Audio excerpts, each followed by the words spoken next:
He promised forever, and she believed him. Every word, every late-night whisper, every morning kiss, every plan made beneath the stars.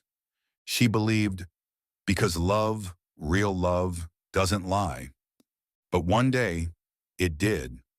Forever ended with a message on his phone, a betrayal, a truth that shattered the illusion she had built her life upon. He was gone, and she was left alone. Alone in a house that once echoed with laughter. Alone in memories that now burned like fire in her chest. She had given him everything. Her time, her trust, her heart.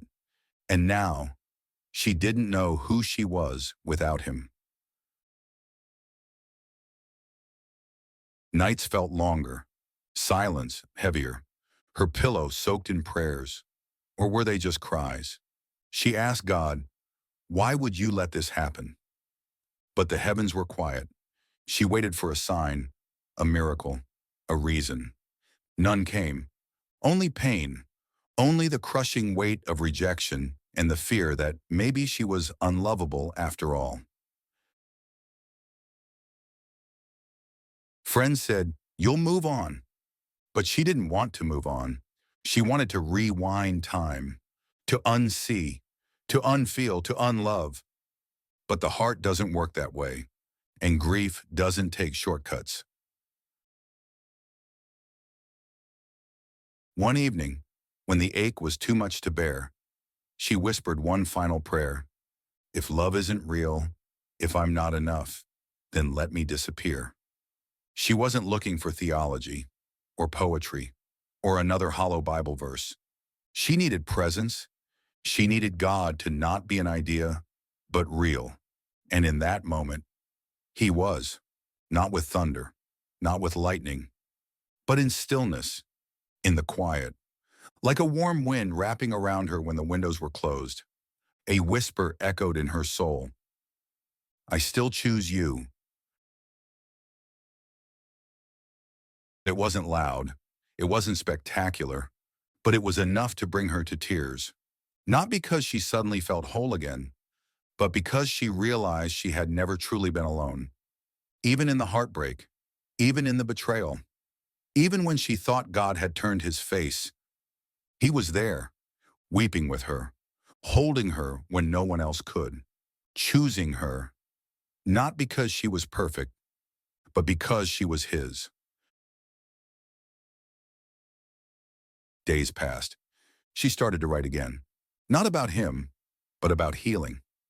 She picked up a Bible, the one she hadn't touched in years, not for religion, but for survival. And every page spoke to her like letters from a father who never left. "Fear not, for I have redeemed you. I have called you by name. You are mine." She stopped asking, "Why did he leave?" and started asking, "What is God doing with what's left?" Because what's left is where resurrection happens.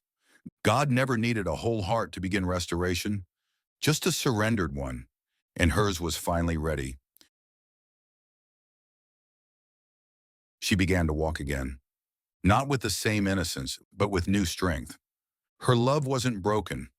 It was purified, not naive, but deeper, not dependent on a man, but rooted in the one who never leaves. And then something unexpected happened. She smiled again, not because she had moved on, but because she had moved inward. She no longer looked at love as something to earn, but something to receive from God, from herself, and someday, maybe, from someone who wouldn't run. But even if no one came, even if no hand held hers again, she was no longer empty. She was chosen. And to anyone else who's been left, lied to, abandoned, or broken, God says the same thing to you. I still choose you, not because of who left you, but because of who made you. Not because you are flawless, but because you are loved. So let the tears fall. Let the past pass. Let the wound breathe. But don't let heartbreak define you. You are more than a failed love story. You are his beloved. You are seen. You are held. You are whole, even in the breaking. Because sometime the ending we fear is actually the beginning God was waiting for.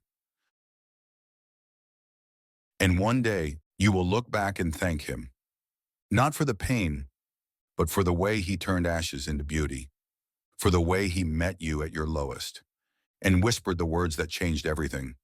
You were never unloved. I still choose you.